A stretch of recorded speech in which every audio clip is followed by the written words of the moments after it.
Gone down to the room below, they had found Renfield lying on the floor, all in a heap. His face was all bruised and crushed in, and the bones of the neck were broken. Dr. Seward asked the attendant who was on duty in the passage if he had heard anything.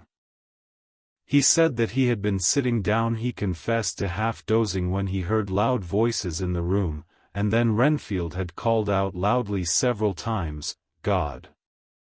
God! God!" After that there was a sound of falling, and when he entered the room he found him lying on the floor, face down, just as the doctors had seen him. Van Helsing asked if he had heard voices, or a voice, and he said he could not say, that at first it had seemed to him as if there were two, but as there was no one in the room it could have been only one. He could swear to it, if required, that the word God was spoken by the patient. Dr. Seward said to us, when we were alone, that he did not wish to go into the matter. The question of an inquest had to be considered, and it would never do to put forward the truth, as no one would believe it. As it was, he thought that on the attendant's evidence he could give a certificate of death by misadventure in falling from bed. In case the coroner should demand it, there would be a formal inquest, necessarily to the same result. When the question began to be discussed as to what should be our next step, the very first thing we decided was that Mina should be in full confidence, that nothing of any sort, no matter how painful, should be kept from her. She herself agreed as to its wisdom, and it was pitiful to see her so brave and yet so sorrowful, and in such a depth of despair. There must be no concealment, she said, alas. We have had too much already. And besides, there is nothing in all the world that can give me more pain than I have already endured, than I suffer now. Whatever may happen, it must be of new hope or of new courage to me. Van Helsing was looking at her fixedly as she spoke, and said, suddenly but quietly, "But dear Madam Mina, are you not afraid, not for yourself, but for others, from yourself, after what has happened?" Her face grew set in its lines, but her eyes shone with the devotion of a martyr as she answered, "Ah, no. For my mind is made up." "To what?" he asked gently, whilst we were all very still, for each in our own way we had a sort of vague idea of what she meant. Her answer came with direct simplicity, as though she were simply stating a fact, "Because if I find in myself, and I shall watch keenly for it, a sign of harm to any that I love, I shall die." "You would not kill yourself?" he asked, hoarsely. "I would, if there were no friend who loved me, who would save me such a pain, and so desperate an effort." She looked at him meaningly as she spoke. He was sitting down, but now he rose and came close to her and put his hand on her head as he said solemnly, "My child, there is such an one if it were for your good. For myself, I could hold it in my account with God to find such an euthanasia for you, even at this moment, if it were best. Nay, were it safe. But my child," for a moment he seemed choked, and a great sob rose in his throat. He gulped it down and went on, "There are here some who would stand between you and death. You must not die. You must not die by any hand, but least of all by your own. Until the other, who has fouled your sweet life, is true dead, you must not die, for if he is still with the quick undead, your death would make you even as he is. No, you must live. You must struggle and strive to live, though death would seem a boon unspeakable.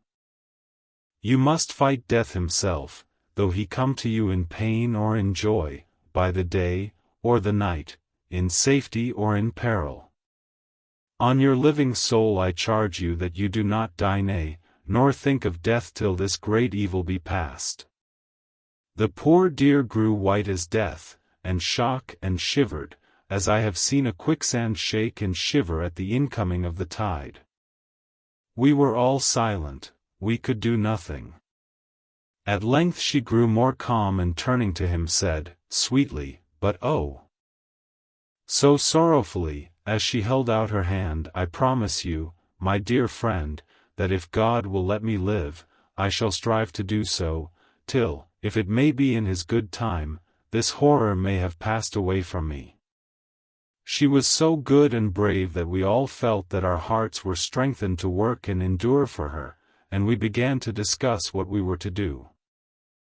I told her that she was to have all the papers in the safe, and all the papers or diaries and phonographs we might hereafter use, and was to keep the record as she had done before.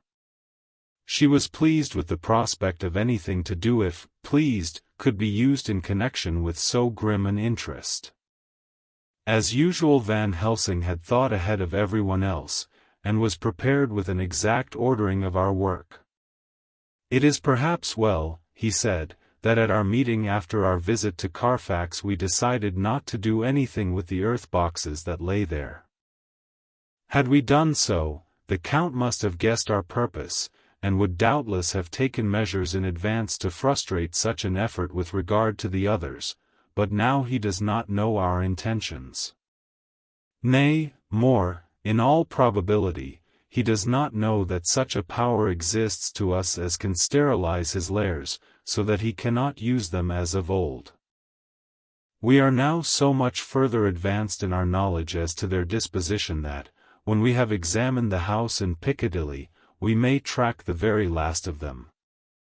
Today, then, is ours, and in it rests our hope. The sun that rose on our sorrow this morning guards us in its course. Until it sets tonight, that monster must retain whatever form he now has. He is confined within the limitations of his earthly envelope. He cannot melt into thin air nor disappear through cracks or chinks or crannies.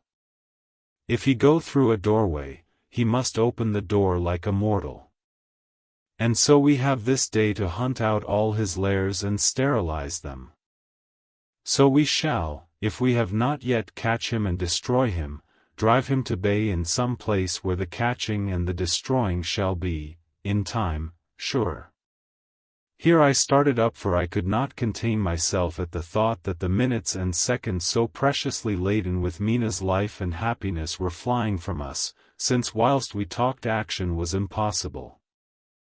But Van Helsing held up his hand warningly. Nay, friend Jonathan, he said, in this, the quickest way home is the longest way, so your proverbs say. We shall all act and act with desperate quick, when the time has come. But think, in all probable the key of the situation is in that house in Piccadilly. The Count may have many houses which he has bought. Of them he will have deeds of purchase, keys and other things. He will have paper that he write on, he will have his book of checks. There are many belongings that he must have somewhere, why not in this place so central, so quiet, where he come and go by the front or the back at all hour, when in the very vast of the traffic there is none to notice.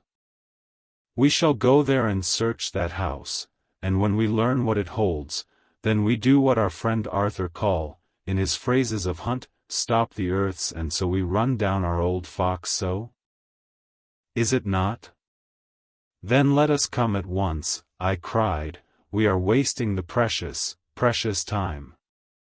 The professor did not move, but simply said, and how are we to get into that house in Piccadilly? Any way. I cried. We shall break in if need be. And your police, where will they be, and what will they say? I was staggered, but I